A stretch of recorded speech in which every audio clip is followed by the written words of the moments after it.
in line at the Improv. The guy's like, hey, you can't bring that in. I get my phone out. I'm like, Tom Segura says we can bring that in. He's like, all right.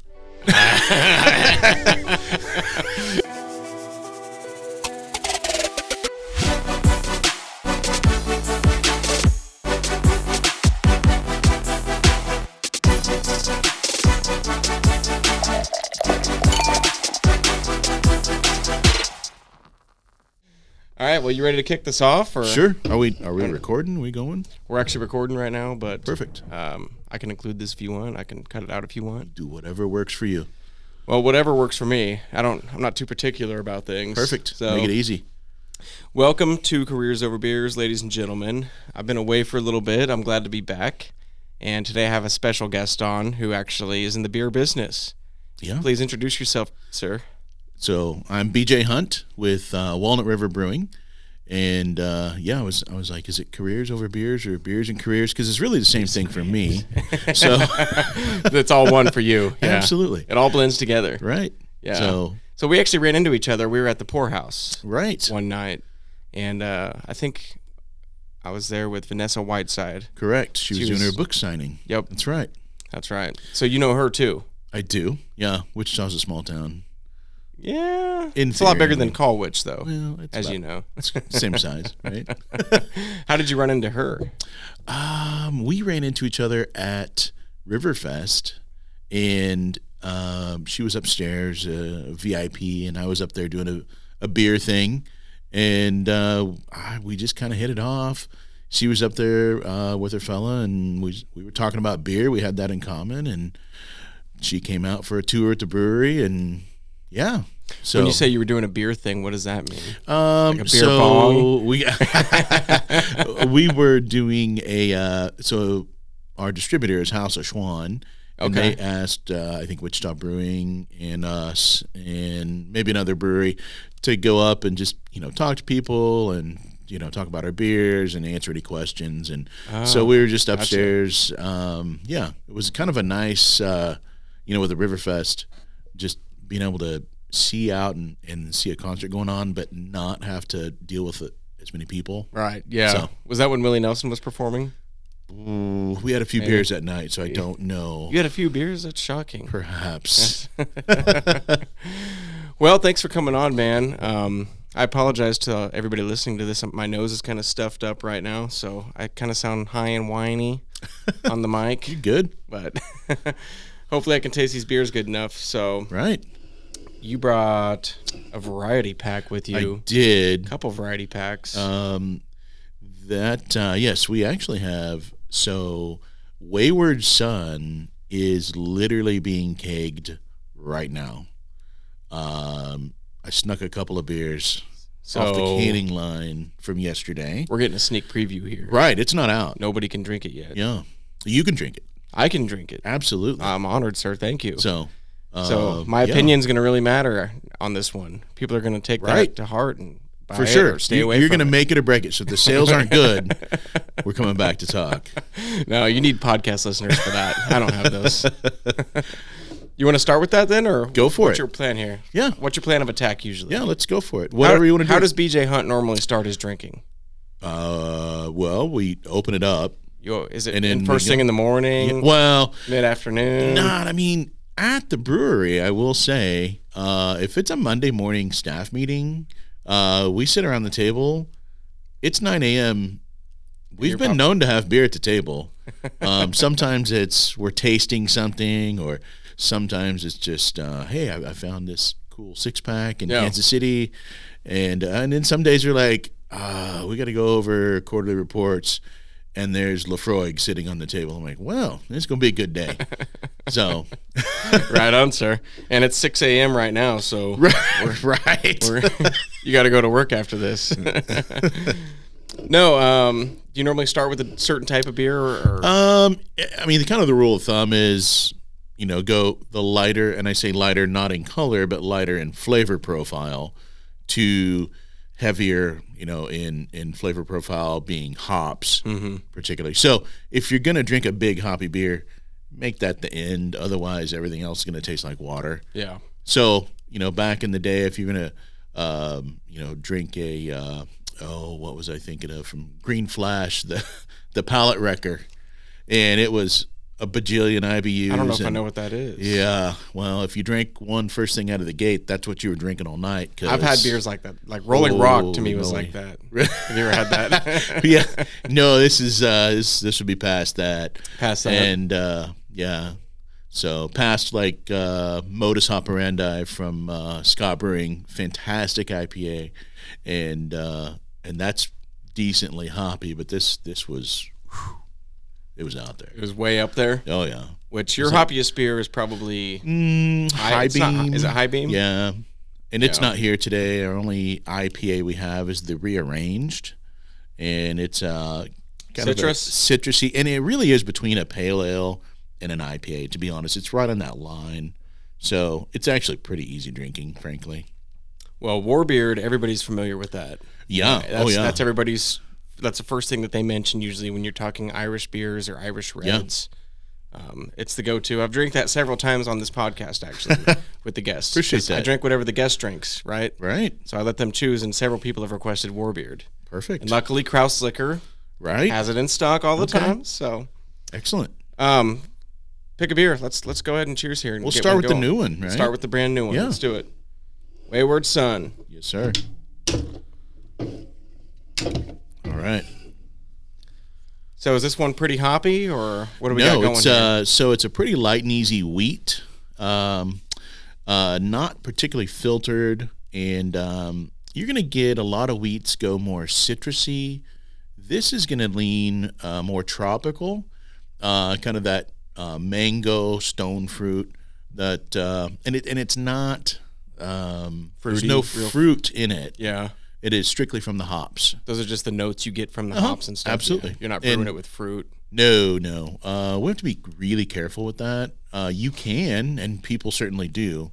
But if you're going to can a beer, package a beer, you want to make sure that those sugars are out, the fermentables are out, because most brewers our size don't pasteurize, because that's that machine starts at $100,000 and goes up from there. Really? But yeah, and we don't have room for it either.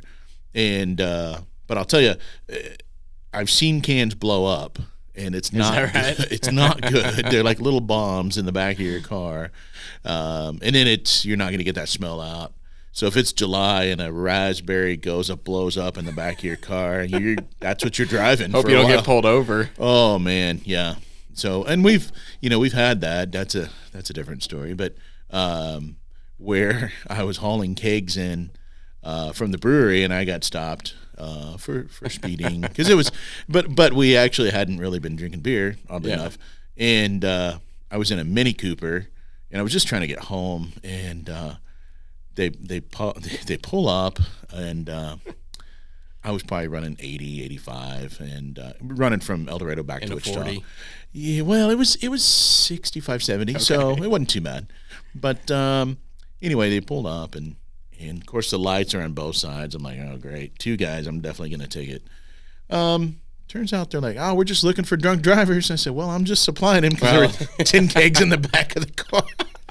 In a Mini Cooper. And then, we played a lot of Tetris. That was our original delivery vehicle. The record was 27 six-barrel kegs. What? Yeah. It's like that thing had to have been sagging like crazy. Car. Oh, empties, just to clarify. Oh, just empties. Okay. But the 10 other ones were full, so we could do 10 full kegs in there. So wow. Yeah. That's the last car you would imagine would be a beer delivery driver. It was what we had available to us when you first started. How to start a brewery on a shoestring, and we could probably write that book. So you should write a book about it. Yeah, I don't know. Are you going to? Nobody wants to read that. What do you mean no one wants to read that? No, it's just it's just life. I mean, I wouldn't go read it because I lived it. Yeah, but people write some pretty boring shit that gets sold, right? Right. I don't know. Maybe so. We should open this up, though. Yeah, we should, for sure. Is beer in a can the best way to drink it? Like, is it what's the best tasting beer? Well, is it from a keg? So that's a great question. There's really two questions there. Is beer in a can best? We'll stop right there. Okay. Yes, because beer in a can is actually better than beer in a bottle, and the reason is no sunlight. So the cans now are plastic lined. The beer does not touch the aluminum. And so literally the best thing you can do for the beer is to put it in a can. Now, that being said, you should pour it into a glass if you don't want any metallic taste when you put your lips to the can. Here's the deal. I got glasses. You want some? I don't care either way. I go fishing and Is that my phone? drink. It's not mine. Must be my phone. No. Let me kill that real quick.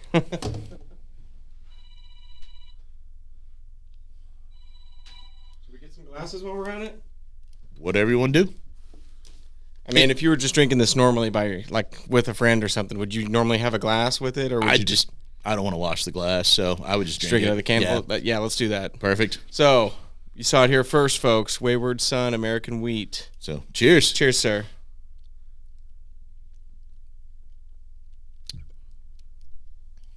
Oh yeah, that's delicious. Thanks. I'm a big fan of wheat beers too. Yeah. So yeah, that's real nice. As we say at the brewery, for high praise is it doesn't suck. It doesn't suck. So no. And I've drank some shitty beers in my time. Well, I mean they make those too. Frio Light. You ever tried that? Yeah. That's or Genesee Light. Yeah, I've seen those. I went to college. I get it. Yeah. But no, man, that's delicious, really. So thank you. So is this unfiltered? Right. So we find that you're going to get a lot more flavor out of that. We do filter some beers. Like if you were to open it and pour our Kolsch, you're going to notice it's a definitely a very clear beer. Yeah. But it's a different recipe. It's something that Germans in particular they're very, very particular about their beer, and so that is going to have Czech Saaz hop. It's going to be very light on the hop as far as bitterness and aroma. But it's going to be very crisp. It's going to be very malty as far as that goes. Kind of a craft beer's answer to a domestic, if you will. Okay. So, but they're very different beers, even though they're both very light and easy drinking. Yeah. So, yeah. Germany, do they do pasteurize their beers then usually? Depends on where you're at, I guess. Yeah. The bigger companies will to get an extra 30 or 60 days out of their shelf life. So, yeah. Yeah.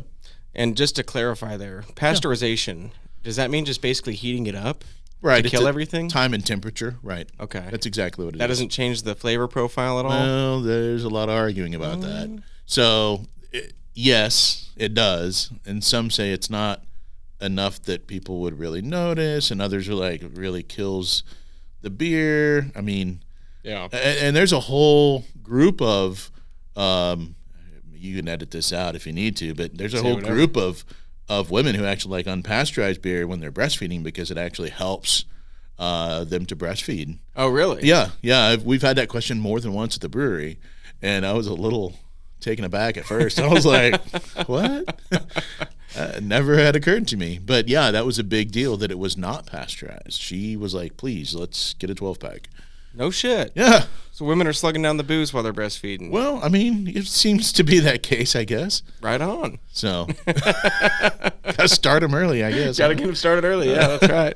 So. I know pasteurization usually involves milk or like milk products, and right. They're certainly one of the biggest users of that. Yeah. And you can you can use there's a point past pasteurization. And a friend of mine, Dan, uses this, and he's got a big facility in Manhattan. And I'm trying to remember the name of it, but they can basically make it to the point where you can put milk on a shelf, and it's just weird. Ugh. Yeah. You know what I'm saying? That's like government cheese, kind of. Yeah. I mean, but here's the deal: they make great products. Yeah. It just seems weird from our point of view. So. Yeah, and from a health perspective, they typically say if something can stay on a shelf forever, it's not probably the best thing for you. I don't know. I like highly Twinkies. Well, just because you like it doesn't mean it's good for you. Well, that's true. Beer, on the other hand, is very good for you. Absolutely. Yeah. It'll make you live a long, long time. It's if you do, great. If you don't, that's fine too. But it's either way, it's all good to you. Right. No, as long as you got the end planned out. Well, let's get started with the beginning of the plan. Yeah. Here. So where did this all begin? Wow. I mean, that could be like a 3-beer story. Well, luckily we have more than that. We got plenty of beer. Yeah. I even have reserves over there if we need to. Perfect. A little Jameson. Yeah. Okay. You drink liquor too, or just beer? Yeah. Yes. Look at me. Well, most people that drink heavy liquor or hard liquor aren't fat. Well, Some of them are super skinny, right? Maybe that's what I need to do more. Nah. Yeah. It's not as good. You're in the wrong business for that already. Right. So let's start with, we're going to be 10 years old this year as a brewery. So congratulations. Thanks. Our company is not old enough to drink yet. Not quite. Not in this country. Right. So rewind 10, let's go 12 years back. And I was working in the family business, which was a daycare center, of all things, with about 250 kids, and we had about 35 teachers. Wow. So my undergrad is elementary ed and early childhood, which you probably didn't see that coming. No. And then my master's is business. And so I did my MBA, and I met a friend of mine, Jeremy Johnson, who owns Johnson's Garden Center. Okay. He and I became good friends, and I started talking to him. I said, I love my folks and what they're doing, but I want to do my own thing. Turns out I'm pretty good at drinking beer. And he's like, well, you should meet my friend Rick, who lives in El Dorado. I said, okay, I'll talk to him. I bet his beer sucks, but I'll talk to him. So I go out to the same building we're in now. He was living there, and he had in the alley that was blocked off, which is now our canning line area. It was a small homebrew system, and so we sat back there and had a beer. And everybody's got a friend that can brew beer, right? And they all think very highly of themselves, which is fine. I get it. But I sat and had a beer, and I was like, this doesn't suck. And that's kind of how that came. He's like, thanks. I'm like, yeah, no, I mean, like, this is really pretty good. That's a compliment. Well, and Rick, unbeknownst to me at the time, Rick had been brewing for 20 years at the time. He'd been to brewing school. He's also a certified BJCP beer judge. And then he passed his the first level Cicerone, not Cicerone 1, but the certified beer server. So he was pretty serious about it. Very refined palate. Right. Yeah. So he knew what he was doing. And he's like, well, I want to run a restaurant and have it. I'm like, all right, you know what? I'm out. I'm not going to do a restaurant. I will never own a restaurant or work in a restaurant. Yeah. It's pretty brutal. You see how that worked out. Yeah. So anyway, I tried for a year to help him find an investor. And I said, okay, well, I believe in your product and I want to see good people succeed. I will help you find money. Well, we tried and tried. We had several meetings, other people. And I said, if we don't do the restaurant part, like, I would be interested for sure. Yeah. And he goes, well, let's put something together. So we did. And it was, we had enough money between us to do the very small brew system that we have. It's our pilot system now. It's a 2-barrel system, so we can do 62 gallons at a time. Our other system is 930, to give you some idea. Okay. A little different. And so we gave it a go on this 2-barrel system, and we had to prove the concept to ourselves, to the bank, because we did borrow a little bit just to establish credit, and then most importantly to our wives, because if they weren't on board, ain't nobody going nowhere. So that was a big deal. We opened the doors on the first day, and we're in the back of a flea market, mind you. Literally, you walked in, and people were lost. You're like, so I've never actually been out there. You're in the same building now, you said? Yeah, the flea market is not there. The flea market's gone. And so when you walked in, you're like, oh, great, I could get a pink flamingo and like a an old fake diamond or, just whatever, right? And then people would walk in very confused, and the ladies at the front like, go to the back. They could tell by the customer. They're like, we'll go to the back. Which is You're not here for a fake diamond. Much every customer. Right. So, they would go to the back. A lot of times the guys would sit and have beer samples, and the ladies would shop or whatever, and it did boost the sales of the store. Right. Just having beer there. So, it was kind of fun. That first day, though, we opened up, and it was crickets, and I thought, oh, my God, what have we done?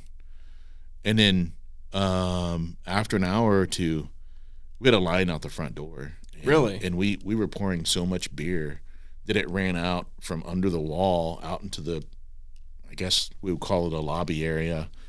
I mean, there was just from it being dripped. Yeah, there was so much all beer over the floor. everywhere. Really? We sold growlers and growlers and growlers of beer. How did the word get out? Did you guys post it on social media? We did, stuff, but it was just one of those. We were considered the fourth brewery in the Wichita area, because you had River City, and then Hank is Wiser, and then Wichita Brewing, and then us.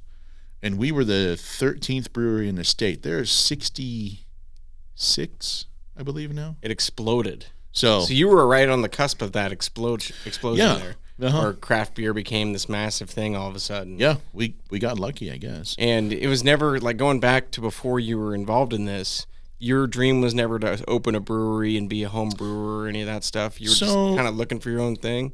I was. And stumbled upon this. I enjoyed good beer. I enjoyed good wine. Yeah. Good scotch. Turns out Kansas, not such a good winery state. Yeah. Generally speaking. Yeah. If you like sweet wines, it's fine. But grape juice. Right. I mean, there's a place for that. Communion. Right. But I will say, I do like good scotch. I am in the wrong country for that. Wrong country. Right. Yep. Goes past our although state. Japan's made a pretty good run at that too. Yeah. I'm a bourbon fan myself. I do like a good bourbon. Yeah. I haven't fully gone on board with the scotch thing yet, because it's yeah. It's tasty. I guess I'm not spending enough money on it yet, because I've had some scotches where I'm like, wow, okay, I could sip on that. Okay. But stuff I buy around here typically for $40-$50, it's like, kind of tastes like a cowboy boot to me. Yeah. There's a few people out there that can kind of walk you through this, and if you tell them what you like, what you don't like, they'll just steer you right down that path. There's one particular fellow, his name is Rick Becker, at Mulready's in Emporia, and that guy knows scotch and bourbon like the back of his hand. Is that right? And he's fantastic, and he's a big beer guy too. Ride bikes, drink beer. I mean, that's his thing. And but yeah, if you ask him anything, he could probably answer it. So, well, you're probably a good guy to talk to as well if I want to get into scotch, right? You claim to be a scotch fan. I know a little bit about scotch. A little bit. I dabble. Let's put it that way. You dabble. Dabble. You're the beer guy. Oh, definitely beer guy. I'm really more the quarterly report guy and pay all the taxes guy. But you do all the accounting and stuff now? Not the accounting.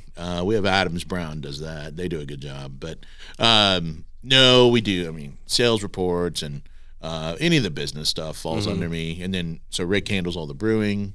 And then Travis is our third partner, and he's a microbiologist. So basically anything that's smaller than 10 microns he handles. Really? And he's got a lab upstairs. He'd handle me well.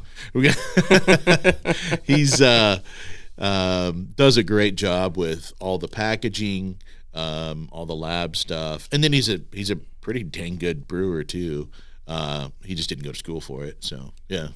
So this first day you guys open, you have people coming out the door. Did you have an area set up in there for people to sit and drink at, or were you just in the back, like in a garage? There were two stools. Two stools. And 150 people.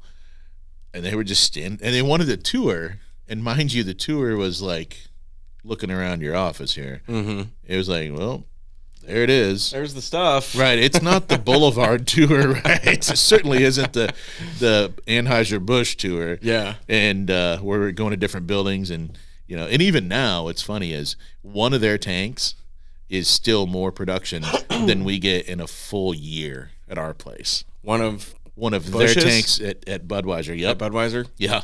Wow. So it is. If you haven't taken a tour, it's truly amazing. I haven't, and I want to tour Coors too, but the last few times I've been in Colorado, they've been closed. So last year we did a Budweiser tour. Yeah. And you book them online, but it's totally worth it. And even if you go out for the day, you can fly to St. Louis and fly back in the same day on Southwest for less than $150. Really? Yeah. I didn't know that. Yeah. Just make a day of it. It's a good time. Yeah. Is it true that, well, I've heard this, but I want to ask you from a professional, is it true that Natural Light is in the top of that tank, then you have Busch Light, then you have Bud Light and Budweiser? Is it all the same beer? I don't believe that's the case. No? I can't officially answer that, but I don't think that's correct. Yeah. People have always said that, they're like, oh, it's all the same shit. They scrape off the natty off the top. Right.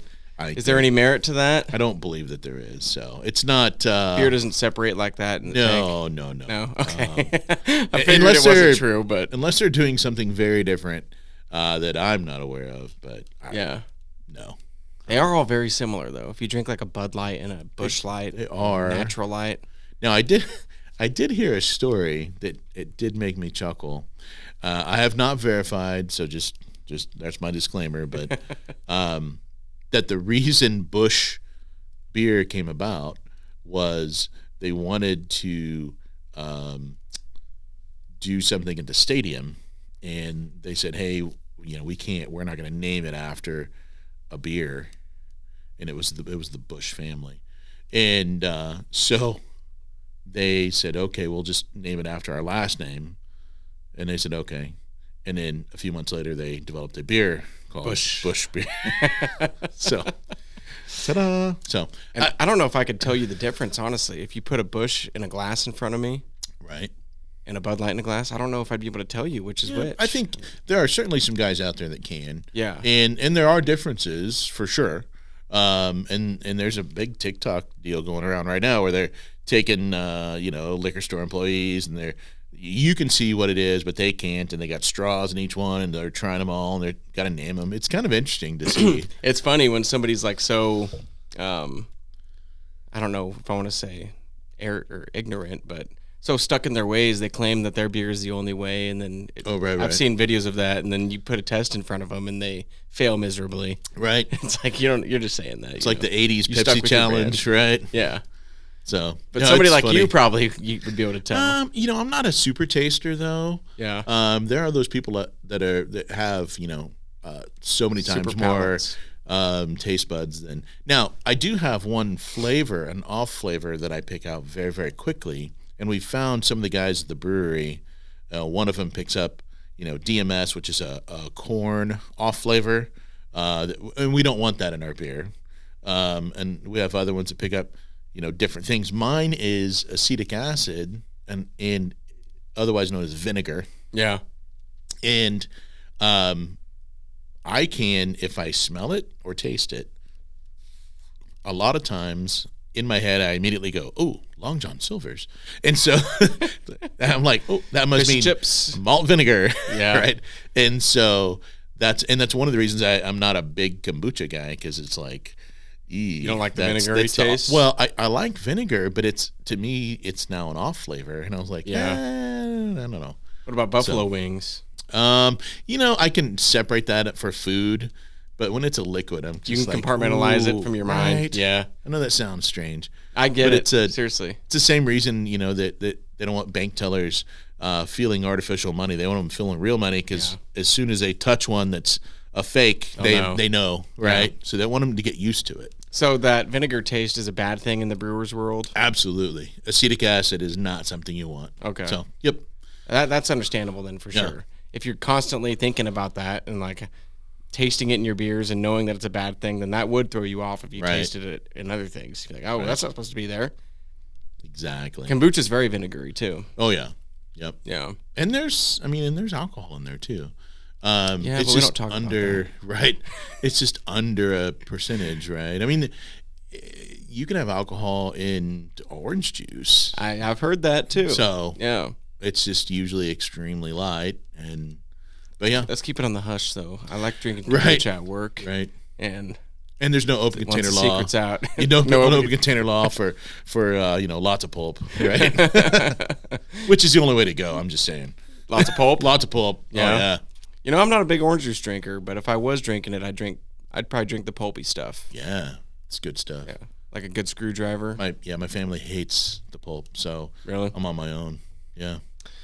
Well, have you guys ever produced any beers that have no alcohol? No, because we don't have a pasteurizer. No. And also, what's the fucking point? Well, you say that. There is a huge surge of non-alcoholic beers, and we have to kind of make sure that people know the difference. NA beers are 0.5% alcohol or less. So O'Doul's, things like that. Bush NA. Right. Yeah. But AF is alcohol free, and that's 0.00. Like Heineken's. So yes, and so you have to be careful which way you put that. If you put, AF, it had better be AF. So if you drink like 20 Bush NAs, you might get a buzz? Yeah, you might have to go pee. You'll definitely have to go pee. That's interesting. They always advertise those Heinekens on TV, where somebody's in the car driving, cop pulls them over, they're slugging down a Heineken 00. Right. It's like, that's kind of crazy, isn't it? Right. No, that is funny to think that. So what's the surge of that? People like the flavor, but they're wanting to have less calories, and they want to be more fit. And so that's stupid. One of the Athletic Brewing is really making a lot of sales, and they're a much younger company than we are, and they sell so much more beer or whatever that is. And it's all non-alcoholic? Yeah. AF. Yep. You're kidding me. Mm-mm. But it tastes like beer. Right. Would you drink beer if there was no alcohol in it? I mean, I'd give it a go. You would? Right. I'd try it. Because there are times that, if you're running the forklift at the brewery, you probably don't need to drink 6 of these. Yeah, but I've always kind of been under the impression, I'm not a huge beer connoisseur by any means. I do enjoy it, but that's only because of the effects mainly. Well, there's that. I don't know. Would you rather drink a beer over a Coke or a Pepsi?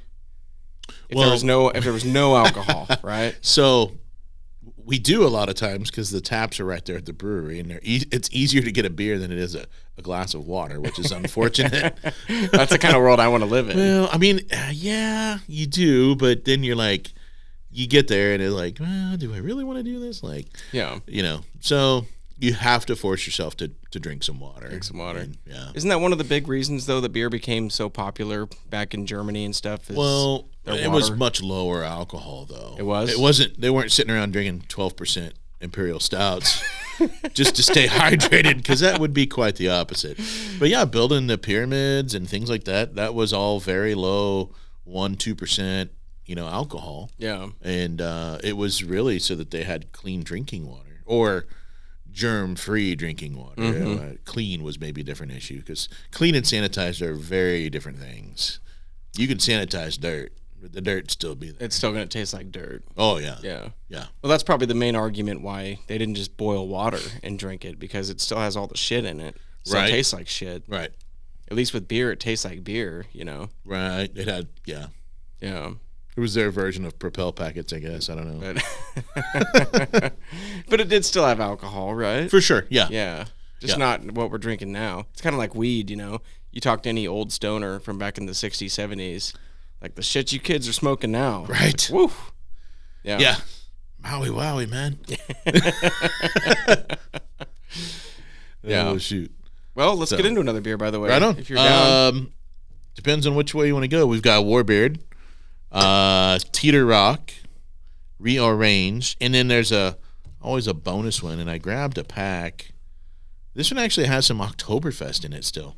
So it's pretty good, and it lasts quite some time. I do like Oktoberfest beers quite a bit. It is tasty, so feel free to jump in there. Let's see, what am I feeling? You want to go least to most hoppy, right? Well, so it depends on how many you're set to have. I mean, the rule is there's no rules, but you want to go. If I were to drink these in order, I would do Teeter Rock, then we would do the Martzen, the Oktoberfest, Warbeard, and then Rearranged. Let's do it then. Let's do the Kolsch next. All right, open her up. This is a child-proof container. This is. And I act like a child most of the time, so. All right. We got the Warbeards. We got the Citrus.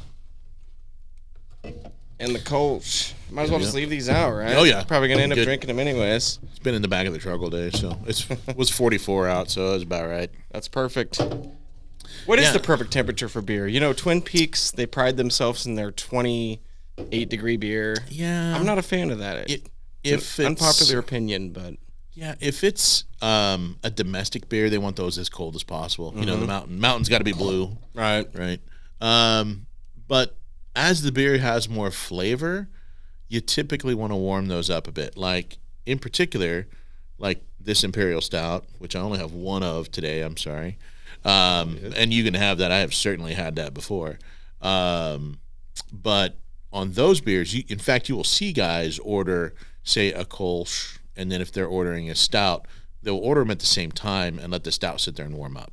Oh, okay. Because it is hard to regulate on your tap system which beers. You almost have to have a separate tap system for those beers. But, IPAs, 45 to 50 is quite fine. But you get a stout, if you're pushing 60 degrees, it's totally fine. Yeah. That's how they do it in Europe. Yep. Right? Absolutely. And I went to Ireland, it's been 5 or 6 years now, and I remember ordering Guinnesses there. Yeah. And you order it in the bar, and they would set it on the counter up there, or the bar top. And I went up to grab it one time, and she was like, "No, stay away." It made me wait like 2 minutes or whatever, and I'm like, "The hell is this? It's weird." Right. But they let it sit there and rest, and all of that nitro. I think they brew Guinness with nitro, right? I cannot verify that for sure. Very creamy. It has like a real creamy head on it. Right. I mean, I know they do put Guinness on nitro taps. Yeah. So, yeah. They let it sit there, and it's amazing. It looks like chocolate milk at first, and then it just kind of fades up into this delicious black. And I love Guinness, too. Let's drink some Kolsch. Right. So, Teeter Rock is a real rock out in the Flint Hills. Is that right? Looks just like it. And we operate on beer and stories. Can you tell? The rock was stood up by some oil field workers because they were replacing a rock that was there for when wagon trains were coming across, and there were really no landmarks at all. I mean, they just were trying to get across the hills. Just a lot of grass. So they stood this rock up so people have a point of reference. Really? Yep. And then that rock fell over, so they put a new rock up. And this rock is still there from the 1920s. So it's been there 100 years. And Teeterville was a real town. It's a ghost town now, and they had a post office clear up until the 50s. But down below there was just a big valley where a bunch of big oil names were founded in that valley. And so, and I forget exactly which ones. I want to say like Texaco and Sinclair, like names you've heard of. I don't know if those were the exact ones, but yes. Coke Industries. And so, I mean, possibly. But anyway, so when we made this beer, it was kind of a nod to the hard-working man in the oil field or in any field for that matter. It was just a good, flavorful, yet crisp, light, easy drinking beer. Yep. And, it's just a kind of a fun tribute, really. Awesome. That's a cool-ass story. So I never would have known. And if you go there now, and you can drive out there, I suggest four-wheel drive because if you're in a minivan, you're going to bottom out on the cattle guard. You think I drive a minivan? No, but I'm just saying, if you do, because I have seen a minivan do that. So it's not something you can just see on the way to Kansas City off of I-35? No, it's about 2 beers east of Cassidy. 2 beers east. Is that how you reference everything in your life? How many beers was it to Colwich for you? Well, no, we didn't do that. But so when you get there and you're standing at the rock and then you look south, you will see all these horses, and those are wild Mustangs transplanted from New Mexico and Arizona. Oh, wow. Yeah. You're kidding. They've been out there for years. And, yep, that's it. So and they're all just wild, untamed, yep. They have a longer mane and a longer tail, kind of more unkempt. But really? Yep. Did you try to ride one? Hell no. No. That would be a hard-ass job. Have you ever seen those old... Well, I've seen it in movies, but where you try to break a horse like that, that's wild? Yeah, no. No thanks. Yeah. I've been bucked off and kicked and bitten, and I rode a 3-wheeler as a kid, and it didn't do any. If it bucked me off, it was my own fault. 3-wheelers were dangerous. I don't know. I'm still here. You are still here. So, well, cheers to that, sir. Cheers. That's a cool story. So, I'm sure people love hearing that every time I take a drink. Right. Oh yeah, very light and crisp. Yep. Easy on the palate there. Oh, very. So that's a filtered beer then, right? It is. In a glass, this would be clear, very golden. Clear. Yep. That's right. And this one would have been kind of a little hazy. A little hazy. Yep. Yeah. My first experience with an unfiltered beer was Boulevard Wheat. Yeah. And I was kind of like, what does that mean? What is that? Unfiltered, Yeah, that got a lot of people over to craft. Yeah. Mine was was Boulevard Pale Ale, actually. Between classes at Wichita State, went to this little place called the Field House. I've heard of that place. And I was sitting there drinking whatever was cheap, right? And it was college budget. Right. And my friend, who's now the principal at Heights, he goes, you need to try this new brewery. It's really good. And they're kind of local. I was like, I'll try it. And I was like, what is it? It was like, it's Boulevard. It was a pale ale. I was like, dude, this has flavor. And then from that point on, I'm pretty sure you could go back and see my finances go from this to this, right? And I'm like, well. But, yeah. It was probably slim pickings back then for craft beers. There wasn't. There wasn't a thing like that. Yeah. No. I remember Boulevard. I vaguely remember because my aunt and uncle live in Kansas City. And I remember him having Boulevard in his fridge back then. And just being like, there's other stuff. Like, that was my first time. Like, there's other beers out there besides the main ones you see on TV. Oh, yeah. The main ones they sell at bars, Kind of a cool thing. And then it just, like I said, exploded since then. It's crazy. Right. And you guys are known all over the place now. I mean, everybody drinks Warbeard. Mainly in the Wichita area. In a little bit in Kansas City, Missouri, but primarily the Wichita area. In fact, I think 70% of our beer is sold within 70 miles of the brewery. How far do you go out of Kansas, though? Do you even have you been trying to expand that quite a bit? So really just Missouri at this point. Yeah. We did Wyoming for a bit, and then our distributors, our little bitty distributor we were with, sold to this big distributor, and they also sold Coors, and they were kind of like, me. Yeah. We don't really care about the little guys. And so we fell off, and I was like, whatever, that's fine. Well, Coors used to be a little guy back in the day. Right. My dad, he graduated in the 70s from high school, and he always talks about how Coors was highly sought after. Oh, yeah. Probably load up his car. Yeah, exactly. Right, yeah. Kind of like Smokey and the Bandit style. Right. Exactly. Yeah. But that's everywhere now. Yuengling is now everywhere. It is. I think finally. It's here in town. It's here in town now? Yeah. They just got a fresh shipment like today. You like Yuengling? It's all right, yeah. I mean, it's a big craft brewery, if you will. So, I mean, I don't like it. It's taking my sales away right now, but it's other than that, I mean, I get it. And it's cool that they're here. So yeah, it'll probably lose a little bit of its appeal. And that's typical. Because of the sales thing. And used to be the Mississippi River. You couldn't get it, right west of the Mississippi. So people would load up on it when they were over there. Yeah. And then not terribly long ago, I saw it was in Arkansas. I was like, wait a second. Mm-hmm. So no, I'm a big fan of Yuengling. It's a good beer. So yeah, what was your guys' first beer? Like, what's the first beer that you tasted from that guy? Ricky is his name, right? Or is it Rick? It depends on how many beers you've had, but Rick. When you get real drunk, you're like Ricky, Rickster, yeah, Ricksta, yeah. Do you remember what the first beer was? Do you guys still make that now? So, I will say because I don't know if I remember the exact first beer, but one of the first beers was a great tasting red called Roughneck Red. And I said, man, this is a great beer. The name sucks. I'm like, just because it has alliteration doesn't mean it's a good name, Rick. Yeah. I said, I tell you what, why don't you keep making that beer and let me find a different name for it. And so it is now called Warbeard. Okay. I like it. But and when I first, that would have been totally different if you're like, hey, hand me another Roughneck Red. I'm like, I don't want to put that to my lips, really, you know. But Warbeard's dope, though. Yeah, it just is one of those. We didn't realize it would do as well as it did, and to kind of dumb luck, it was.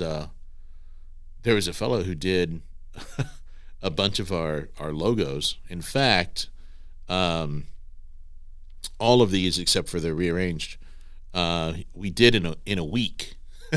He was getting a divorce, and he needed money, and he was hungry, and so every night after work, I would go to his house.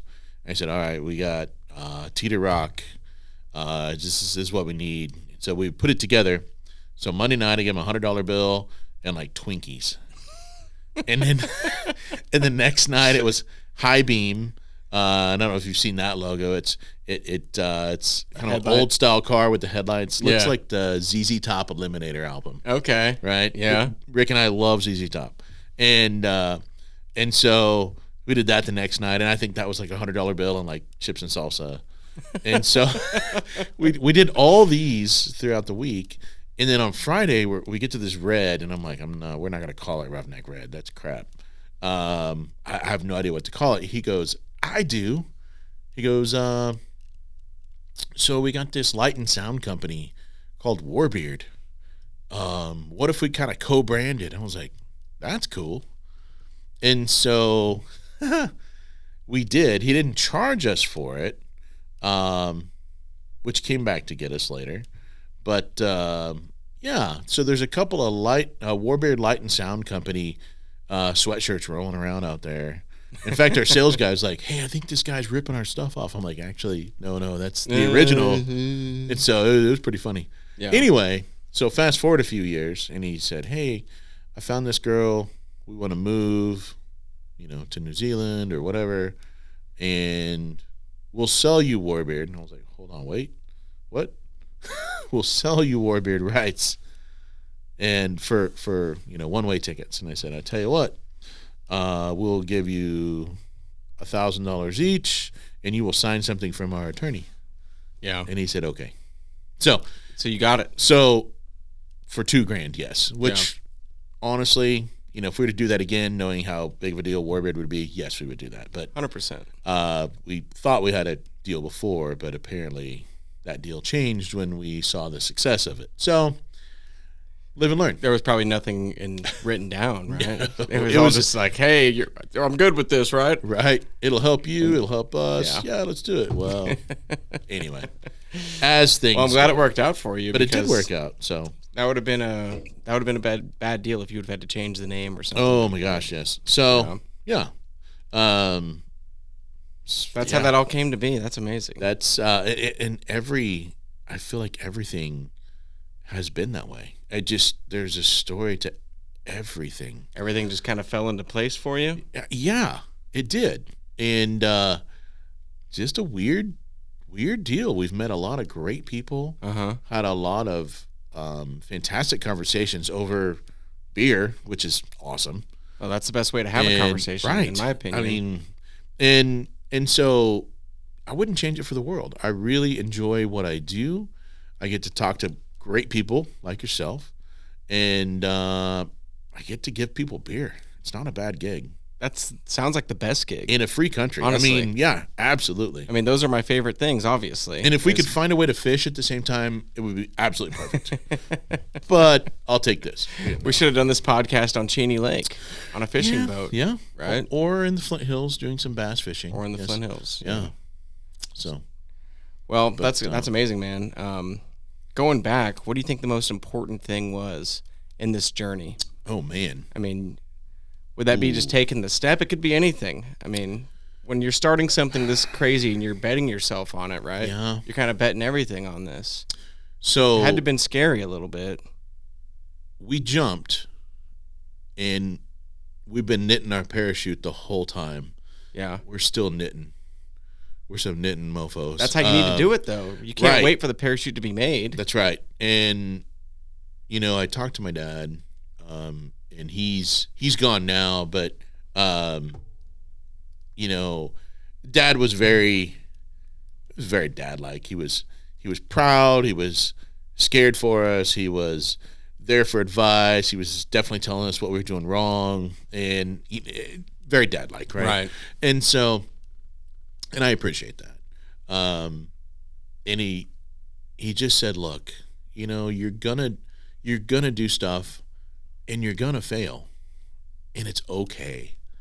And you know, that actually meant a lot at the time. He said the big sin is not getting back up. He goes, you're gonna fall, but get back up, because you're not gonna get beaten. And I was like, all right, I get it. So yeah, here we are. And you know, I've done some other things in the past, and it didn't work out. And the ones that cost you money, those are the ones you tend to remember quite well. Yeah. So, yeah. The ones that cause financial distress, right, in your family, especially. Yeah. Yeah. No, we've done that, and I didn't like that. Yeah. So I was like, well, let's get better at this. I mean, it was very scary, though. I would imagine. Yeah. Coming from my perspective, I don't know how it actually worked out, but did it feel like you were jumping into some cold water and you didn't know what to expect? It helped that my wife had a really good job at the time, so I wasn't as worried on the home front. Yeah. So you weren't betting on yourself like, oh shit, I'm gonna be homeless if this falls through. No. Yeah. Which was good. So in able to do that, we kind of took baby steps, and you know, like I said, we tried to prove that concept to ourselves and the bank, and then our wives. But when we opened up with our 3 small fermenters, and we kept selling out, and then we bought another bigger fermenter that was literally the same capacity as all 3 of ours, so we doubled capacity in 6 weeks, and we were still selling out. And then we doubled capacity, and that was in 9 weeks. So literally from when we opened to 9 weeks, we had tripled capacity. Wow.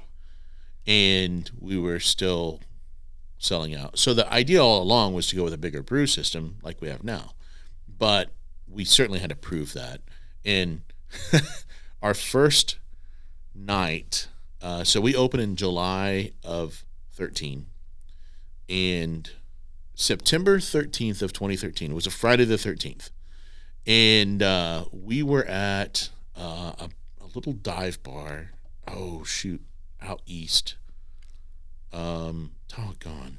In Wichita? In Wichita, right off Greenwich. Right off Greenwich. Or Greenwich, if you ask somebody. Anyway, the Lizard Lounge, that's what it is. Okay. I'm not too familiar with it's yeah, it's a different bar, let's put it that way. And it was one of those bars where it was angry aircraft workers up until about 6 or 7. And then what we didn't realize is there was a break, and then about 9 o'clock, all the metalheads start showing up for the bands. Oh, okay. But we didn't know this. And so Warbeard went on tap, and a guy who did our designs was in a band, and he's like, hey, we want to have Warbeard. And so we ended up with Warbeard on tap, our first tap ever. So Rick and I show up. We've got these god-awful bright yellow Brewers shirts. We look like freaking Big Bird. And so we show up to this. There's 2 dudes and the owner, and the two dudes get in a fight on the floor, and they're beating the hell out of each other. I'm like, I looked at Rick and I'm like, 40% of the people in this building are fighting on the floor, and nobody's there. We're the only ones drinking Warbeard, and I thought, oh my God, what have we done? This is bad. Was this the first place that you had Warbeard on tap? First tap, first night, first tap. Yeah. First any beer on tap that you guys made? Yeah. And so I was like, well, it's not too late to get out. And it's kind of a weird first experience. Right. And so that was at like 7 o'clock. By 9 o'clock, I mean, we had lost hope. We're like, well, this is a bad first gig. By 9 o'clock, all these people start showing up, and then we start seeing the pints just go. Like the tap was open, and they were just glass. They weren't shutting the pint. Oh no shit! The tap handle. And so by 10 o'clock, they had already blown through a couple of kegs of beer. And I'm like, we're out. See ya. We gotta go. And I was like, what happened? And there's that last like hour, everybody drank it all before the bands even started. You're kidding. So did they know that you were there to promote this, or were they just... Well, the light and sound guy did, because it was his Warbeard. Yeah. And so, yeah. And so that did a 180 then, and you're like, wow. I was like, well, that worked out. I guess we're making beer. And so we showed back up at the brewery at 5 a.m., started making more beer, yeah. And were you part of the brewing process then, too, at this point? You said I would help, but I was more... pouring samples and filling growlers and things like that. I would help, but I mean, Rick is the brewer. That is not me. Rick is the brewer. Yeah. But you're the co-owner, right? Yeah, Rick and Travis and I are all equal partners. You're equal partners. And then we're like 3/4 of the company, and then we've got 3 silent partners. Some of them are more silent than others, but yeah. Okay. Yeah. So, but you're a day oneer. So you and Rick were the two guys that got it off the ground. Yes. We really started to go, and I jumped on board. Rick had actually made the company a single person LLC before I was there. Was it called Walnut River? No, it was not. Some other corny name that you changed for him? Correct. Heartland Brewing LLC. Okay. And it was a windmill and And I said, Rick, did you check this for like any IP stuff at all? He goes, no. I was like, all right, give me like a half a second on Google. And turns out there is a Heartland Brewery in Manhattan, New York. And we have, mind you, $700 in pint glasses and shirts that say Heartland Brewery, that was a lot of money. I was like, oh my gosh. Yeah. So you remind me of Rick Rubin. You're like the Rick Rubin of beer brewing. Do you know what he does in music for the music industry? No. Are you familiar with him at all? No. He worked with the Beastie Boys and a lot of other very prominent people like Tom Petty, Eminem, all sorts of. And basically, he doesn't play the music. He just kind of guides them and helps them brand their stuff, helps them find the sound they want, tells them when he likes the music, when he doesn't. Yeah. And he's helped all of these artists out that are like major artists succeed and have these amazing careers because he's kind of just the guy that tells them what he thinks. That's what you kind of remind me of when you tell me your story. That's funny. With Rick. I have never, you're not the one making the beer necessarily, right? But you're telling them how to do most of the things. Or you're giving them your opinion at least. And saying, that name is bullshit. Or, there's no lack of opinions from me. This beer is delicious, right? Yeah. Right. So I talked to Rick. I was like, shirts and glasses. I'm like, we need to at least talk to this other guy because I don't want to get sued. And so I called him. I said, hey, we happen to have a very similar name, Heartland Brewing Company. As long as we don't come to New York, are you cool if we use that? And he goes, man, I really appreciate you calling. No. I was like, okay, thanks, man. That's what he said. Yeah, he was like, no, we're not going to talk.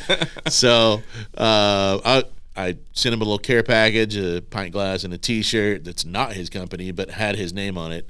And then we promptly changed our name. So wow, that's hilarious. Yeah. And Walnut River is what fills up El Dorado Lake, which is our municipal water supply, and is the reason we're in El Dorado, oddly enough. Rick is from Wichita originally, but he chose El Dorado because the water quality is substantially better. Is that right? Wichita. Yes. I didn't know that. All we have to do is run it through a carbon filter, and we're off to the races. You can make good beer in other places, but you have to do an RO, have to add back all the salts and minerals, and ours, we just do a quick carbon filter and we're done. From the river? No. From the city water. Oh, okay. So, and they do get that from El Dorado Lake, but the nice thing about that is the limestone that surrounds the lake and the runoff that goes and fills up the lake is ranch land rather than tilled land, and it doesn't get all the nitrates and you don't get all the runoff from it. That's all the nasty shit. But that limestone really adds. It's the right pH. It's salinity is correct. Everything that we need is right there. Wow, that's interesting. Yeah, I never knew that. That's kind of what Coors prides himself on too, is the Rocky Mountain water. Right. It's a little tough to sell in cans. Kansas water. That's not. Yeah. So. That's a cool aspect, though. I mean, Wichita water is from Cheney Lake, and if you anybody that thinks about that too long is going to be like, yeah, I get it, and I appreciate. I mean, they really clean up the water, and I do appreciate that. Yeah, but it's still not the same. I mean, it's not the same as El Dorado and Emporia go back and forth annually as to who has best water, and it's one wins one year, and there's a water contest out there. Really, and these guys, it's funny. But they're both on the Flint Hills, so they're both Flint Hill towns. Yeah, I was actually going to ask you why you were in El Dorado, so that makes sense now. That's exactly right. And honestly, I mean, building prices are way cheaper. Really? Yeah. When it comes to the grains and stuff, are you guys doing all that yourself? How does that all work? Well, I would love to tell you that we source that locally, but we don't really grow barley in Kansas. It's not cold enough. So if you look at where barley is grown. Minnesota, Wisconsin. Exactly. Up near Winnipeg. Don't you know? Don't you know, man? Yeah, just throw all those in there. But that's where the barley is grown. And then you not only have to have barley, but then you have to have a maltster, and they have to malt it. So they spread that barley out. They'll wet it down and let it sprout, and that mobilizes those sugars that we use in brewing. Well, then I don't do it. That process, they halt that by roasting it, and there's different roasts out there. You'll do a Munich, or you do a chocolate malt, and it tastes nothing like chocolate. It just looks chocolatey. Yeah. Don't eat it. You will not. You will not like it. It's like giving a kid cocoa powder. Yeah, not the same, Dad. Not the same.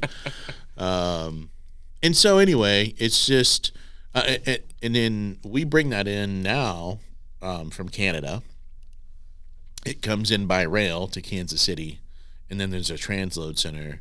They'll fill up an entire semi-load, and they pull up, and we've got a grain bin out back that we bought from the old Tallgrass Brewing in Manhattan. Oh. Yeah. And then they blow it into this grain. It'll hold 60,000 pounds of grain, and a truckload is 45 to 48,000.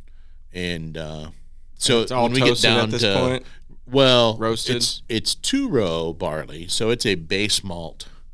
It's kind of like when you're making, say, cinnamon rolls or monkey bread or anything close to that. You're going to start with 3 cups of flour or whatever.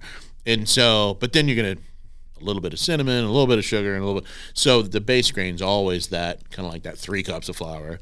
It's that base grain. It's 90% of the beer. Okay. Yeah. And that's what gives it its color too, right? Correct. And so just a little bit of chocolate malt will go a long, long way. And so even in, say like Warbeard, to give it the color that it has versus, say, this on Teeter Rock, doesn't take very many pounds. Oh, really? No.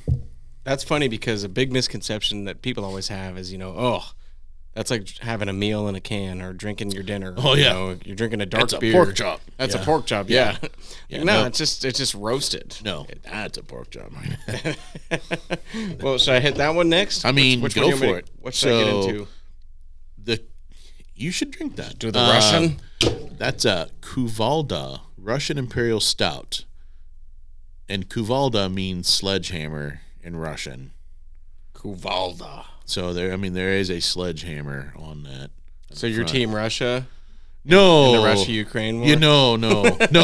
It is a style of beer, to clarify. No, I'm just kidding. But it's just kind of funny to be drinking a Russian beer at the time, right? It's it's a style of beer. 12%. Am I reading that right? Yeah, no, your eyes are not deceiving you. Yeah, let's do it. Go for it.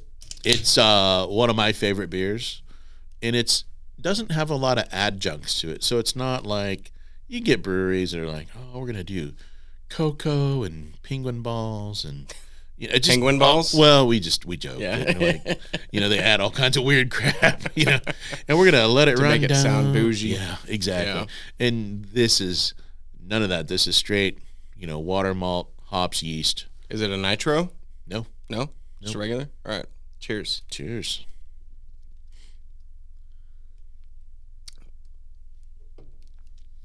I like it. It's big. The mouthfeel is fantastic. I like it. Yeah. It's this has been sitting out for a little bit now, and it's a little bit warmer. Right. That's nice. It is, isn't it?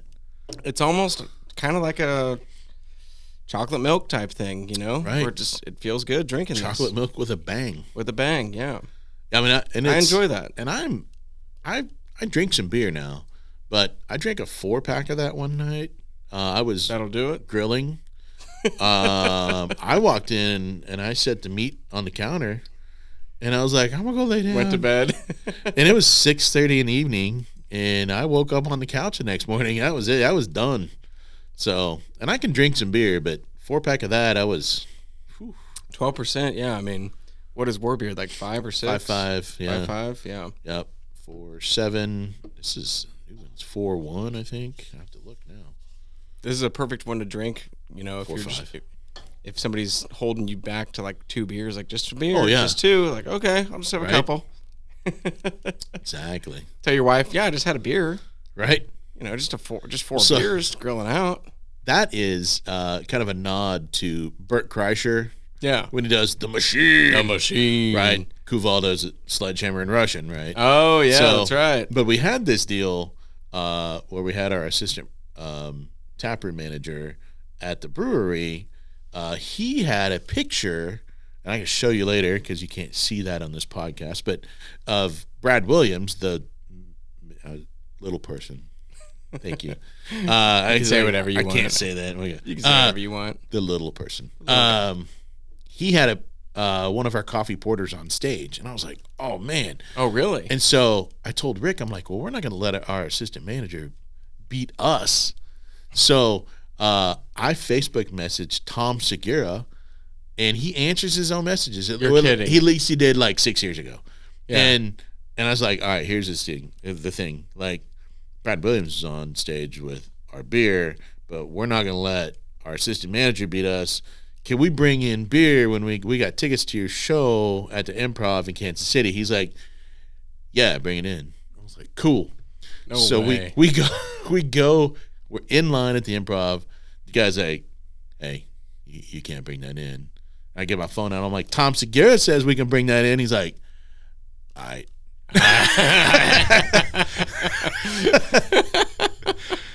So yeah, right, go ahead. So Rick and I got pictures of Tom Segura and Warbeard. You're kidding? No, I'm gonna post those on this podcast. It's showing for people right now on YouTube. And so, is this isn't live, right? No. Oh, okay. No. That's probably good. That'd be impressive if I had those pictures pulled up live right now. I was like, that is amazing. No, it's not live. But yeah, we got pictures and we get done, and Tom's like, "Can I keep those?" I'm like, "Dude, you can do anything you want." You're kidding. So yeah, I hope he liked it. Wow. He didn't write back on Facebook and tell me he liked it or anything. So maybe he didn't. That's amazing though. So I wonder if he remembers that. We should tag them in this. We should make like a short or something on YouTube and tag TikTok. Yeah, tag Bert Kreischer in that. We want Bert Kreischer's picture in that too, because that'd be great. We want Bert Kreischer to drink Cuvalda. Yeah. Because he's the machine. God, that's a funny story. And his movie's coming out too. That's right. So. Yes. So it's perfect timing. So, but if you're listening, dude, Bert.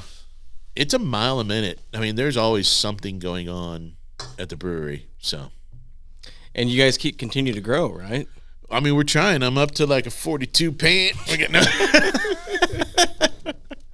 the only way we grow anymore, right? Right. Yeah, unfortunately, I'm not growing any taller. My son is way taller than me. So. Yeah. You might have a late growth spurt. You never know. Yeah, I'm 47, so I'm thinking no, but it could happen.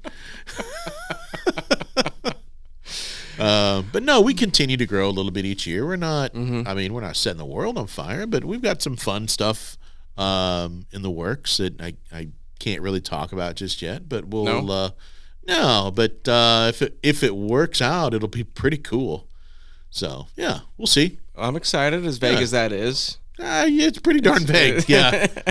Well, because it could fail miserably too. So I don't want to look like a complete moron when it doesn't work, right? Well, speaking of failure, what is your advice? What's your best piece of advice out there for everybody listening that might consider doing something like this, or has always wanted to be more than their job for their employer?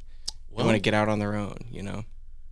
For every year that you don't do what you want to do is 2 to 2.5% of your working career.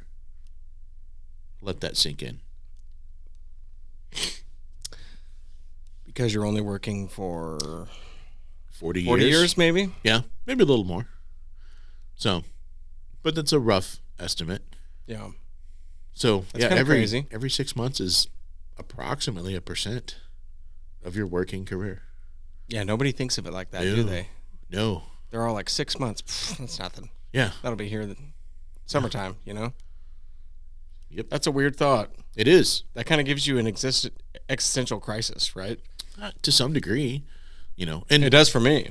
And, you know, one of those things is my dad. So my dad passed away, it'll be 3 years ago this June.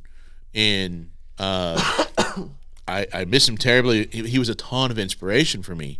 And he was 69 years old.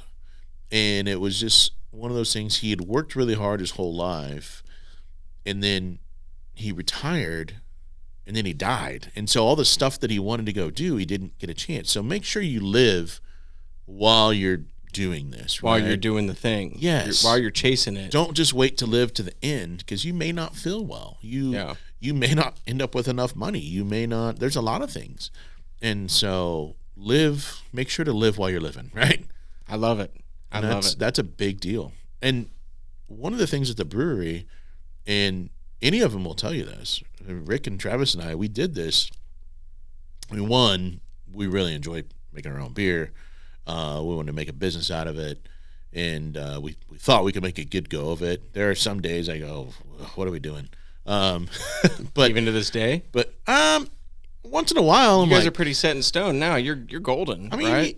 Yeah, but you know, when you pull back that curtain and you see the inner workings, you're like, I'm sure somebody else too is like, what the hell are they doing?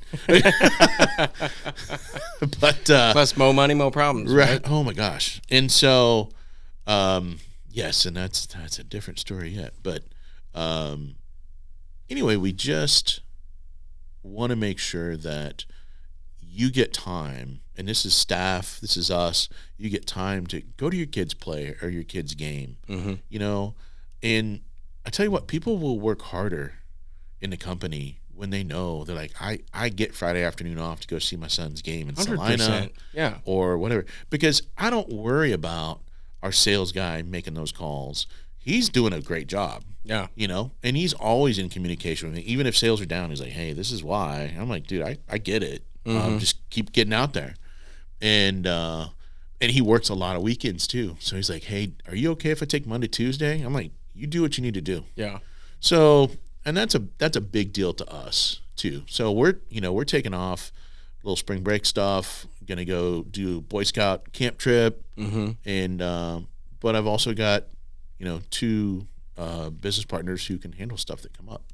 So, And people, you're not wrong. I mean, I've seen that firsthand. People will bust ass for a place that will work with them on their own life, you know? Somebody that's willing to let them live, let them make things like their kids' plays or their kids' baseball game or whatever. They'll bust ass for a company like that. That's right. Versus somebody that's forcing them to stay there for exactly 40 hours, and you can leave at 5, but, like, fuck that. Right. Who's going to... Why? Why do you give a shit about that place? Why do you want to do that? Yeah, nobody wants to do that. So it's just not. You do not live to work. You work to live. Yeah, I know we've all heard that, but that's so true. That is so true. And stop and smell the roses. You know, enjoy it. That's right. Because how common is that, where somebody retires and dies immediately? You hear about it all the time. That's right. Right. Ask any company, ask any person that's worked at a company for a while. They know somebody like that. Right. Everybody knows somebody that did that. Yep. And so my mom, I mean, my mom's able to go do stuff with us now, which is great. We did a Boy Scout trip last spring break down to Padre Island, the North Padre, not South Padre. We did not need the birds and bees badge, but we camped right on the beach. You drive right on the beach. You camp. Then we got to spend the night on an aircraft carrier. Oh, really? Yeah, the USS Lexington, kind of a fun deal. And my mom got to go on all these things with us. And she would not have been able to do that if she was taking care of my dad. Mm-hmm. So that's kind of a blessing in disguise. But, my mom also is not traveling to Europe and doing these other things that she wanted to do with my dad. So, I see that kind of firsthand, and it really brings it home. I mean, my kids are 15 and 16. And, they've only got a few more years at home. So I want to make sure we use this time wisely. Yeah. So because you're never going to get it back. Absolutely. It's never going to be back. That is so true. So you have kids as well? No. Nope. Okay. I don't. Plenty of time for that later. Yeah. I'll save that for my 30s, I guess. There you go. Nope. I don't know. It hasn't worked out for me yet. So I'm still just cruising along. We were 30 before I had kids, and yeah, we actually had some time to be a married couple first, which was nice. Yeah, exactly. Because there are so many people that get married, they have kids, or maybe even the other way around, and they get to where their kids grow up, and then they don't have anything in common, and they don't know their person anymore. So, we got married at 23, had kids at 30, and so we probably started a little bit late.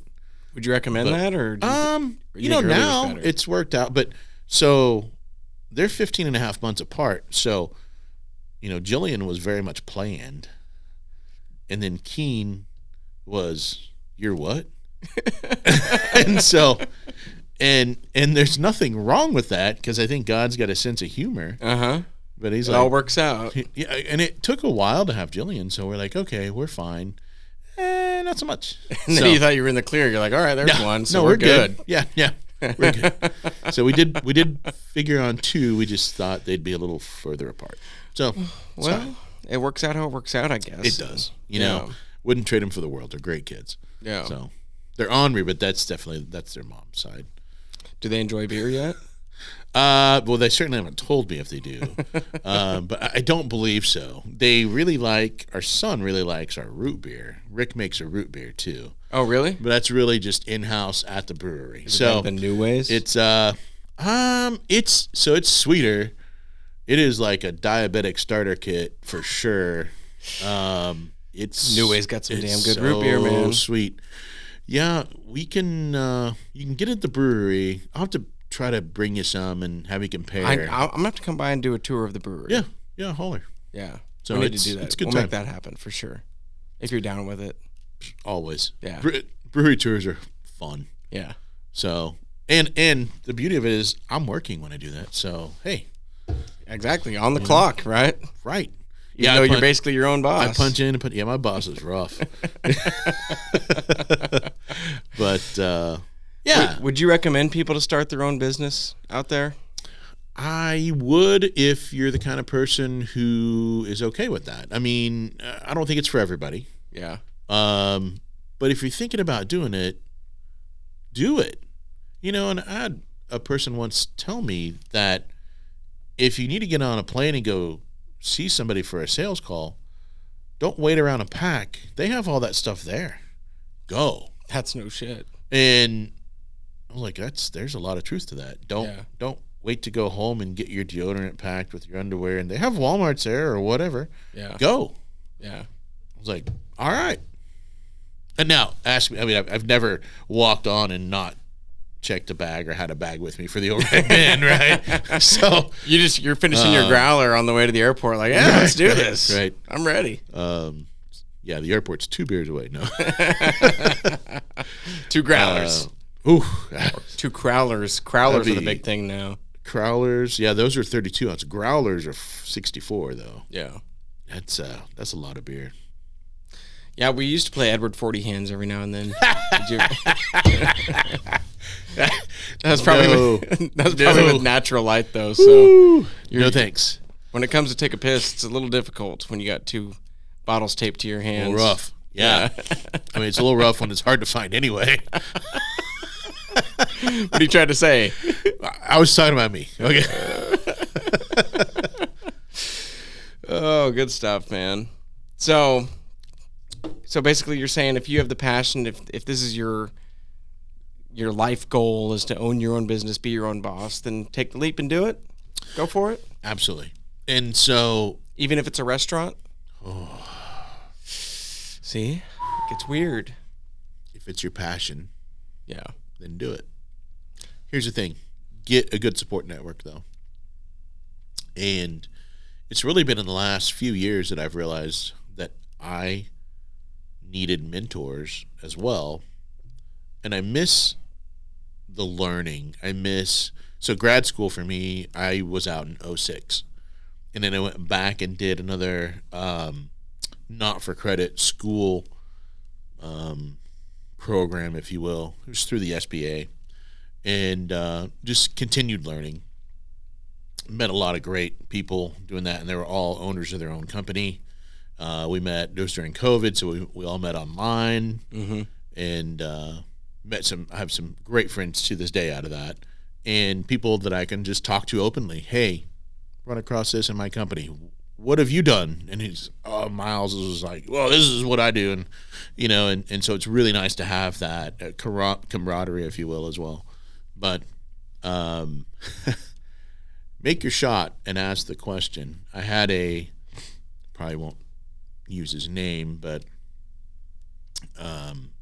we had a prominent individual come and brew with us at the brewery. We were doing a beer for the Symphony in the Flint Hills. And when he came and brewed, he was the CEO of a very large company. Okay. You know it. I've heard of it. Oh, yeah. And it's not even based here. So, based in Texas. Okay. It's also owned by Berkshire Hathaway. So, okay. This guy's Rolodex is amazing. Anyway, so we talked, back then and hit it off pretty well. And he gave me his email address, and it's like a Hotmail account. It's like what? What is this? That was created in 2007. Right. Anyway, so he gave me his email address and said, hey, when you have cases of this, let me know. I want a few for the ranch. I was like, cool. I'll let you know. We did all that, and fast forward a few years, I'd had a couple of beers one night, and I was like, I really need a mentor. I bet he doesn't even remember me. I'll email him anyway. So take your shot. Yeah. And he wrote back, he says, of course I remember you. He goes, you're kidding. I'm absolutely honored you would ask. And he had just retired as a CEO of a really large train company. Yeah. Put it that way. Okay. And so we meet quarterly on Zoom. And bullshit? Well, I mean, a little bit, yeah. Yeah. But I usually go over all the things I'm working on, and right now, one thing for me is being intentional about what I'm doing. Not just to be haphazard about trying to grow in this and this area. And so he's really helped me kind of hold my feet to the fire, and he's got the knowledge to back it up. So it's really amazing to learn from him. So what do you mean by being intentional? Just being direct, like not beating around the bush at all? Don't just say, hey, I want to cut food costs at the restaurant. Going in and saying specifically, all right, let's line up. What's our chicken price? What's our beef price? What's our bread price? Okay, and this is our goals. Let's set this in motion. And you're setting goals, and you're doing this very intentionally. Mm-hmm. And you can't just say, we need to do better at marketing. Let's make that plan. What's the plan? Yeah. Right. And so many times as a business owner, small business owner, you're wearing so many hats. And we have 2 companies. And so just trying to keep them, both afloat through COVID, oh my God. I can't imagine what that all involved. I mean, right. That would have been scary as shit. Exactly. And it's actually one of the reasons I'm really enjoying the idea of this next trip, because we did this trip 3 years ago, spring break. So rewind to 2020, spring break, when everything started to fall apart here, right? Everything was getting crazy. And we were in the Wichita Mountains, which is a real place in Oklahoma. I know. Is that a restaurant? No, it's a camp area. Real mountains? For Oklahoma, yeah. For Oklahoma, okay. Yeah. That's hilarious to hear, though. But, Wichita Mountains. They're kind of like Ozarks-ish. Okay. Anyway, beautiful area. I really recommend going. But so we're camping, and there's no cell signal except if you walk clear up to the end of the campground. And I am losing my shit. I'm like, what's going on? Are we all going to die? What's happening to the restaurant? Did we lay people off? Like, it was just... God damn. And so this was all going on with no cell reception. Right. And, I hear my son, Dad, we're getting ready to go for a hike. And I'm like, hold on 1 second. I'm trying not to die. I think shit's shutting down. Right. And so, that's the stuff, the behind the scenes stuff that I'm there to be present for my kid, but I couldn't be, but I wanted to be, but I'm trying to make sure we have a business left when we get back. Yeah. And that's the stuff I'm not going to miss that it's on this juggle. trip. It's a juggle. What? Right. At this time, where do your priorities lie? But then, is it fair to even call them your priorities if you're focusing on something? Because obviously you don't value your business more than your son. I don't, but I do value being able to support my family. Exactly. And that is the way to do that. So it gets weird. And I would say most parents would agree with that. It's you're not valuing your business. You are certainly valuing the way to support your family. Mm-hmm. But sometimes we go too far in that. Sure. And we have to recognize that. And that's where a good spouse will tell you, hey, don't, you're too much, Unless it's Skylar White and Breaking Bad. Well, there's that.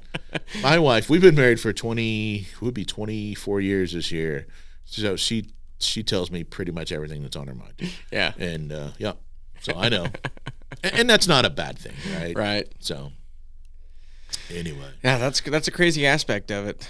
But it is. And not only was it, you're in charge of your life and your families, but we had 45 staff between the locations. And for the first time in my life, I was absolutely in tears talking to my wife. I'm like, we have to lay off people at the restaurant. And I've never laid off people in my life. And so we went from 35 people to 2. What? Yeah. And at Poorhouse? We did. We had our GM who ran the front, and we had our kitchen manager in the back. Holy shit. And it was all food to go, beer to go. How was that conversation with your employees? It sucked. Ugh. But I will also say there was still a tip jar, and people would tip it was to-go food. I don't know why they were tipping. They just were tipping. Out of the kindness of their heart, right. These people are providing us something still in the middle of this crazy pandemic time. Right. And we appreciated people because downtown was a ghost town. Yeah. And we're downtown. And so that was hard. Anyway, people would come by intentionally and spend money and drop in a tip. And we would take that tip money and spread it out to all of our staff on top of their unemployment. And they still got their discount, got like 50% off at the time. Yeah. And then we would send some beer with them. We're like, you're going to need this. I'm like, we can't do a lot, but we can do this. Yeah. And so it was very difficult. Hopefully you never have to deal with that ever again, right? Knock on wood, yes. And most of them are back with you, I'm assuming, now? The ones who wanted to be, yeah. Yeah. There were a few that are like, nah, I get it. It was a good time to on a different change things. Yeah. But the ones who wanted to be certainly were. Yep. Wow. But yeah, that was hard. I did not like that. I can't imagine. I felt so bad for everybody that was involved in owning a business or had their own, especially the small places, because they kept Walmart open. Oh, man, Lowe's was making bank. They kept Lowe's open. Everybody was doing their home projects during it, right? Yeah, I mean, I put in a new bathroom floor at the time. I'm not going to lie. I was right there with everybody else. I'm like, well, if we're going to be home for a couple weeks. Yeah. So, and we shut the brewery down for a few weeks as well. But we also were in a different position, being a more mature business. Like our sales guy, and like we continue to pay him. Yeah. Like you don't have to do unemployment. You're just going to get a regular paycheck. Yeah. I wish we could have done that at the poorhouse as well. But we were not in a position to do that. Well, not to mention the fact that we had no idea where this was going to end up. I had no clue. You couldn't start that and then pull it back later on and be like, shit, this is going a lot longer than we thought. We are currently at $0. Yeah. Yeah. So I mean, that's a rough thing. That's the roughest part about it is we had no idea. It wasn't like we knew it was going to be a 3-week period or a 3-month period. It's like, shit, what happens now? Right. Are we going to be like this forever? Is it over? Right. Are the good times really gone for good? No clue. Nobody had ever seen it. My grandpa at the time was 90. What was he? I'm trying to think. 94? 93? He was born in the 20s. Mm-hmm. And he's like, I've never seen this. Never seen it. Yeah. And so, and there were not too many things my grandpa had not seen. Just about everything. So when it comes to wars and right. Dust Bowl, probably. Yeah. I mean, he was alive for World War II, Korea, Vietnam. I mean, all that. It was a bizarre time. I remember we all do. We all have our own stories from it. But we're through. We're here. We're drinking beer together. We're not wearing masks. Drinking beer in a free country. In a free country. That's right. Yeah. And unfortunately, I'm drinking a Russian beer right now. Well, but it was made in Kansas. Russian style, yeah. So no, that is kind of funny though. Honestly, that's hilarious. I hope Bert Kreischer hears this. I'm going to try to tag him in some stuff. Yeah, no, that would be great. But this is delicious. I'm not going to lie. It's a. I'm really enjoying that. I don't know if I could do more than 2 or 3. I mean, if 2 of these, then I'd probably be like, okay. Yeah, I mean it's nap time soon. Right? No, I get it. Yeah, it's almost 8 a.m. Right? No, I'm kidding. Oh shoot! All right, BJ, it's been a great conversation, man. I appreciate you coming on here and telling your story. Me. Is there anything you want to get out there to the world and let people know? Do you have any last advice? Oh man, get out, be yourself, do what you love. Life is so short. If it's not something you just absolutely love or have to do, find something else to do. I mean, there's endless opportunities out there for you. Yeah. And, most people listening to this live in a free country. I'm assuming most of your listenership is United States. Surprisingly, there's some that are outside of the U.S., and I don't know why. Okay. Well, thank you all for listening. That's awesome, too. Yeah. But, a good chunk of the world is free and able to do what they want to do and use that. That is an advantage that most people don't get. Mm-hmm. And, take care of your family and laugh. Have a beer with your friends. Yeah. You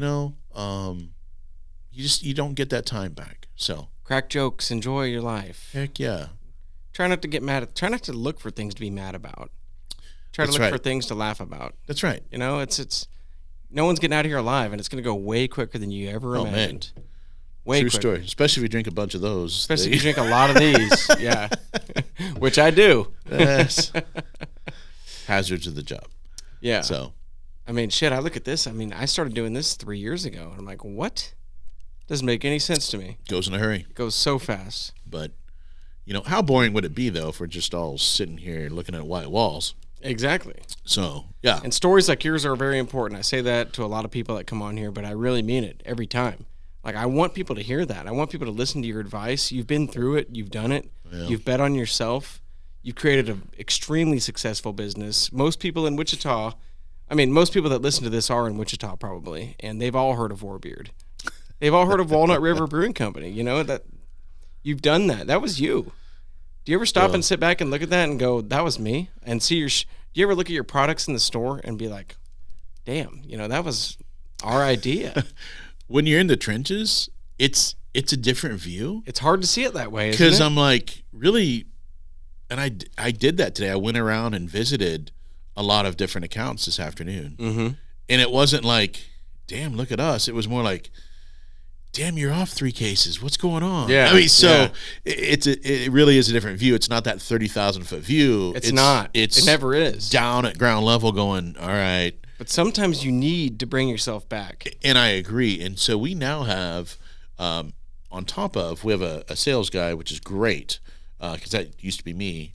We have a marketing guy now, too, which is awesome. Mm-hmm. And I can call Vin and say, hey, we need a poster for this tap takeover. It's done. It's 15 minutes. I'm like, dude, that would have taken me hours, and it would have looked not nearly as good. Right. Because that's what that guy specializes in. That's probably, right. But and know what you aren't good at, right? Yeah. And so one of our investors,